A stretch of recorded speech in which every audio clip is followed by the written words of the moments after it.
Hello students, अभिषेक Vishwakarma lectures में आपका स्वागत है। आप सभी लोगों को उच्चिष्ट और निम्निष्ट पढ़ाया जा रहा है, ठीक है। अब पार्ट 6 लेके चलते हैं 6.5 का 24वां क्वेश्चन। आप लोगों को उच्चिष्ट निम्निष्ट अच्छे से ज्ञात होना चाहिए। बोर्ड पेपर में आपका 5-6 नंबर का क्लियर कराया गया है, ठीक है ना। तो ध्यान से देखिएगा, हमारा क्वेश्चन 24वां कह रहा है कि सिद्ध कीजिए कि न्यूनतम पृष्ठ, यहां पर न्यूनतम पृष्ठ किसकी बात की गई आगे देखिए, तथा दिए गए आयतन के लंबवृत्तीय शंकु। अब यहां पर शंकु का नाम लिया है तो एक शंकु बना लेते हैं। आपका यह शंकु बन गया, यह ऊंचाई है, यह तिरछी ऊंचाई है, यह त्रिज्या है। ऊंचाई को h से, त्रिज्या को r से और तिरछी ऊंचाई को l से डिनोट करते हैं। यहां तक पता आप लोगों को। और l का फार्मूला होता है एक, l बराबर होता है अंडर रूट में h square plus r square. तिर्यक ऊंचाई का फार्मूला होता है, ठीक है ना। कहां से आया? पाइथागोरस प्रमेय से। यहां तक क्लियर है। चलिए, अब जैसा जिसका नाम कहा वही करिए। देखिए, न्यूनतम पृष्ठ किसका पृष्ठ कहा है? शंकु का ही तो पृष्ठ कहा है। तो हम जानते हैं शंकु का वक्र पृष्ठ। अब कहेंगे सर ऐसा क्यों? जब शंकु की बात आती है तो आप लोगों को वक्र पृष्ठ लेके चलना है, ठीक है। नहीं तो अधिकांश में हम संपूर्ण पृष्ठ लेके चलते हैं। तो शंकु का वक्र पृष्ठ को यस से, यस बराबर होता है पाई आर यल। यहां तक क्लियर है।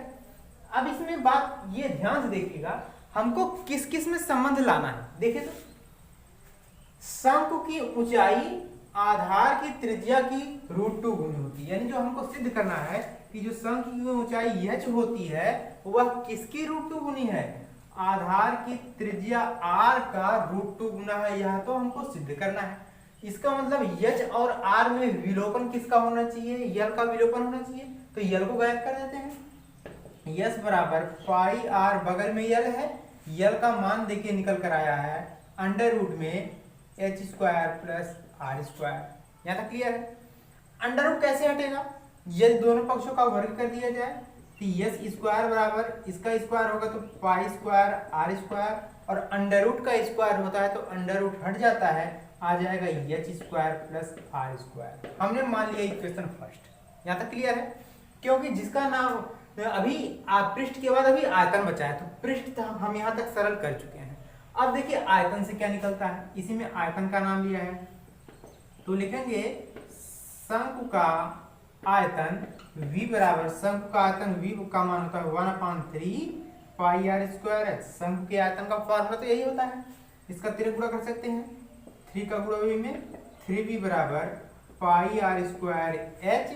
अब आपको इस दो समीकरण दिख रहे होंगे, दोनों में से क्या कर सकते हैं हम लोग? आर स्क्वायर की वैल्यू क्या करेंगे? एच स्क्वायर की। यहाँ पर आर स्क्वायर 2 बार है, ज्यादा लॉन्ग हो जाएगा। एच स्क्वायर है, इसकी वैल्यू इससे फाइंड कर ले।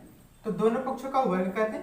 वर्ग करेंगे 3v का स्क्वायर आएगा 9v स्क्वायर, इसका वर्ग करेंगे तो पाई का आएगा पाई स्क्वायर, आर का स्क्वायर करेंगे तो आर का पावर 4 और आ जाएगा एच का स्क्वायर। यहाँ तक क्लियर है। हमको एच स्क्वायर की वैल्यू चाहिए तो 9v स्क्वायर और बटे में आ जाएगा आपका पाई स्क्वायर आर की पावर 4 और बराबर बचेगा आपका एच का स्क्वायर। यहाँ तक क्लियर है आपको। यह हमने इक्वेशन क्या मान लिया? सेकंड। अब लिखेंगे समीकरण फर्स्ट एंड सेकंड से। अब समीकरण 1 और 2 से या एक काम कीजिए, समीकरण 2 का मान समीकरण 1 में रख दीजिए। यानी एस स्क्वायर बराबर लिखा है पाई स्क्वायर आर स्क्वायर और कोष्टक में एच का स्क्वायर है। अब एच का स्क्वायर की वैल्यू आपके पास दी गई है 9v स्क्वायर बटे में पाई स्क्वायर आर की पावर 4 और प्लस में आर स्क्वायर है। हमने संपूर्ण पृष्ठ जो एस स्क्वायर लिखा है हमने इसको मान लिया ए। आई सपोज ए बराबर क्या आ जाएगा? तब क्यों ना अंदर गुणा कर दिया जाए। तो पाई स्क्वायर आर स्क्वायर का गुणा अंदर करेंगे तो यह पाई स्क्वायर से यह पाई स्क्वायर कैंसिल, यानी 9v स्क्वायर और बटे में आर स्क्वायर ऊपर 2 बार, नीचे 4 बार है तो नीचे 2 बार बचेगा। फिर प्लस में इसका गुणा इसमें करेंगे तो पाई स्क्वायर आर स्क्वायर का गुणा आर स्क्वायर में आर की पावर 4 आ जाएगा। अब इसी का अवकलन कर दीजिए। किसके सापेक्ष करेंगे? आर के सापेक्ष। तो अवकलन करेंगे dA/dr। अब कहेंगे कि सर एस स्क्वायर को ये क्यों माने? क्योंकि हमको अवकलन करना है स्मॉलेस्ट में, ज्यादा लॉन्ग ना हो। तो 9v स्क्वायर आर के सापेक्ष करेंगे तो 9v स्क्वायर तो आपका कांस्टेंट है, वह तो वैसे ही रहेगा। अवकलन किसका होगा, 1/r² का। अब 1/r² का मान क्या आएगा, -2/r³। यही तो आएगा। अवकलन करके आप लोग देख लीजिएगा, शायद चेक करते रहिएगा। अब π² इसमें कांस्टेंट है, π² वैसे ही रहेगा। r⁴ क्या आएगा, 4r³ आएगा। घात वाला पहले, घात में एक कम। चलिए उच्चिष्ट निम्निष्ट के लिए हम इसको करते हैं डायरेक्टली 0 बराबर 9 का गुणा -2 -9 दूनी 18 v²/r³ प्लस 4π²r³। यहाँ तक क्लियर है। माइनस वाला वैल्यू इधर लाएंगे तो प्लस होगा, 18 v²/r³ बराबर बचेगा 4π²r³। तेरा पूरा कर दिया जाए तो यहाँ कट भी रहा है कुछ, देखिए 2 9 18 और 2 दूनी 4, यानी 9v² बराबर r³ का गुणा इधर कर देंगे, 2 रहेगा, π² भी रहेगा, r³ का गुणा r³ में r की पावर कितनी आ जाएगी, 6 आ जाएगी। घातें जुड़ती हैं, ठीक है। चलिए यहाँ तक क्लियर है आपको। हम यहाँ तक सरल कर चुके हैं। r की वैल्यू भी फाइंड कर सकते हैं, या तो इतना रहने दीजिए। क्यों ऐसा कर रहे हैं, देखिए ध्यान से। आप जिसके सापेक्ष अवकलन करते हैं उसी में, यानी r के सापेक्ष अवकलन करते हैं तो r का मान ज्ञात करते हैं, r की वैल्यू भर से ज्ञात कर लीजिए। लेकिन इसे सिंपल कर सकते हैं, क्या 9v² यहाँ पर भी लिख रहा होगा और 9v² यहाँ पर भी लिख रहा होगा, तो यही समीकरण 2 से ही ले लीजिए। समीकरण 2 से 9v² की जगह हम लिख सकते हैं 2π²r⁴। 9v² हमने यही वैल्यू पुट कर दिया, बराबर बचेगा π²r⁴h²। ठीक है। चलिए π² से π² कैंसिल, r यहाँ पर 6 बार है, यहाँ पर 4 बार है, यहाँ पर 2 बार बचेगा, यानी क्या बचा 2r² बराबर h²। अगर दोनों पक्षों का वर्गमूल ले लिया जाए तो 2 का वर्गमूल आएगा √2, r² का वर्गमूल आएगा r और h² का वर्गमूल आएगा h आएगा। तो आपका तो प्रूफ हो गया, यही प्रूफ हो गया ना। ऊंचाई आधार की त्रिज्या की कितनी गुनी है, √2 गुनी। यही हमको प्रूफ भी करना है। थोड़ा स्पीड में बताया गया, आप लोग समझने का प्रयास कीजिएगा, ठीक है ना। अच्छे से समझ लेंगे तो सही रहेगा, क्योंकि बोर्ड पेपर में तो आना तय है इस टाइप का क्वेश्चन। चलिए देखिए, यह दोनों क्वेश्चन कई बार पूछे जा चुके हैं, इसीलिए बार बार आपको बताया जा रहा है। चलिए देखिए, करा सिद्ध कीजिए कि दी हुई तिर्यक ऊंचाई और महत्तम आयतन वाले शंख, जिसका नाम लिया पहले वो फिगर बनाइए। शंख का नाम लिया, हमने यहां पर शंख बना लिया, ठीक है। अब शंख के लिए आपको क्या पता है, यह क्या होता है, शंख की ऊंचाई h से डिनोट करते हैं, ठीक है। इसके बाद यह क्या है, त्रिज्या को r से डिनोट करते हैं। यहाँ पर यह क्या है, तिरछी ऊंचाई, तिरछी ऊंचाई को हम लोग किससे डिनोट करते हैं, यल से डिनोट करते हैं। यहाँ तक क्लियर हो गया। चलिए करा सिद्ध कीजिए दी हुई तिर्यक ऊंचाई, यानी आपको तिर्यक ऊंचाई पहले से ही पता है कि तिर्यक ऊंचाई हमारी क्या है, यल है, यह दी गई है। लेकिन ऊंचाई और त्रिज्या का नाम नहीं लिया, किसका नाम लिया, केवल तिर्यक ऊंचाई का नाम लिया कि दी हुई तिर्यक ऊंचाई, यानी तिर्यक ऊंचाई यल दिया गया है और महत्तम आयतन वाले शंख, महत्तम आयतन, अब लिखेंगे शंकु का आयतन v बराबर होता है 1/3πr²h, और किसी का तो नाम नहीं लिया है, केवल क्या तिर्यक ऊंचाई यल का नाम लिया है, महत्तम आयतन वाला शंकु का नाम लिया है।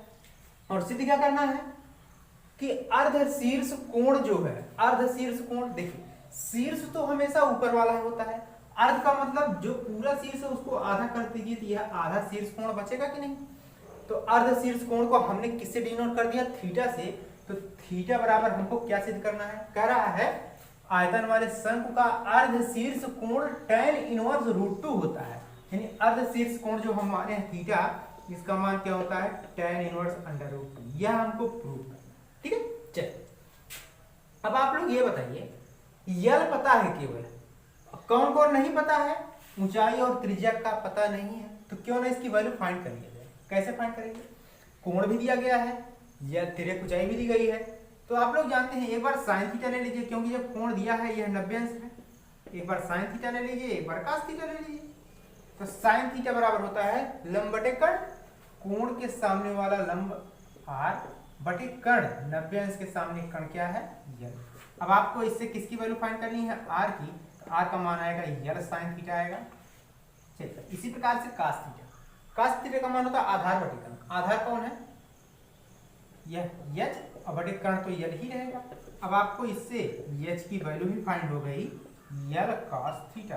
तो जब आप लोगों को r की वैल्यू और h दोनों की वैल्यू फाइंड हो गई है तो इसी में रख दीजिए। चलिए देखिए, v बराबर 1/3 पाई लिखा था हमने, लिख दिया। r का स्क्वायर लिखा है, r का मान l sin थीटा, तो r का स्क्वायर करेंगे तो इसका भी स्क्वायर यानी l square sin square theta आएगा। बगल में h है, h की वैल्यू आपके पास है l cos थीटा। यहाँ तक क्लियर है? चलिए थोड़ा सर्ट कर लीजिए, 1/3 पाई l स्क्वायर का गुणा l में l का क्यूब और बगल में बचा है sin square theta into cos theta. हमने वैसे ही लिख दिया। अब इसका अवकलन कर लेते हैं थीटा के सापेक्ष। तो dv by d theta equal to 1/3 pi l cube तो कांस्टेंट है। अवकलन केवल इन दोनों का होगा, एक को फर्स्ट एक को सेकंड मानकर। चलिए, फर्स्ट इंटू सेकंड का अवकलन का फॉर्मूला जानते हैं कि फर्स्ट वैसे ही रहेगा इंटू सेकंड का अवकलन। सेकंड में कौन है? cos थीटा, तो cos थीटा का अवकलन आएगा माइनस sin थीटा, फिर प्लस सेकंड यानी cos थीटा इंटू फर्स्ट का अवकलन sin स्क्वायर थीटा का अवकलन होगा, तो घात वाला पहले और घात में एक कम यानी sin स्क्वायर थीटा का 2 sin थीटा और अंदर वाले का फिर से अवकलन, तो sin थीटा का अवकलन क्या आएगा? cos थीटा आएगा। यहाँ क्लियर हुआ आपको? चलिए, उच्चिष्ट या निम्निष्ट के लिए हम इसको डायरेक्टली क्या लिखते हैं? 0 बराबर बचेगा 1/3 पाई l का क्यूब। अब ध्यान से देखिए, यह जैसे बचा है वैसे वैसे उसको लिख दीजिए। या एक काम कीजिए, आपको पता है जब इसको 0 करेंगे तो 1/3 पाई l क्यूब तो इधर आएगा तो वो भी बटन 0 हो जाएगा, तो बचेगा क्या आपके पास? sin square theta minus sin square theta और बगल में sin थीटा वैसे ही लिख दीजिए, अभी बताया जा रहा है क्यों, प्लस 2 sin थीटा cos और cos मिलकर cos स्क्वायर थीटा। ठीक है, क्या यहाँ पर 2 बार sin थीटा है?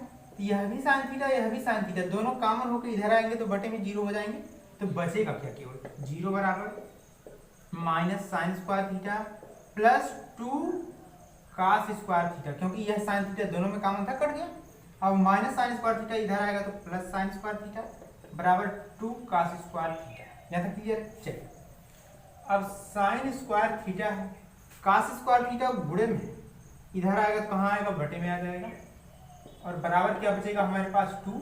अब sin बटे cos का मान tan स्क्वायर लगा तो tan स्क्वायर थीटा बराबर 2। अब स्क्वायर हटाएंगे तो उधर क्या लग जाएगा? अंडर रूट, और थीटा ऐसे रहने दीजिए, tan इधर से उधर जाएगा तो हो जाएगा tan इनवर्स अंडर रूट। क्या आपको यहाँ तक कंप्लीट समझ में आया? तो समझ में नहीं आया तो एक बार फिर से देखिएगा, वैसे समझ में आ जाना चाहिए। ठीक है, यह क्वेश्चन बहुत ही इंपॉर्टेंट था, तो आप लोग इतना कंप्लीट करेंगे। एक क्वेश्चन शेष रह गया, आप लोग लगाने का प्रयास कीजिएगा, नहीं आएगा तो बताया जाएगा। ठीक है ना? और भी कोई क्वेश्चन पूछना चाहते हैं तो आप लोग पूछ सकते हैं कमेंट बॉक्स में कमेंट करके। आज के लिए इतना ही, वीडियो को लाइक और सब्सक्राइब जरूर कीजिएगा। ठीक है।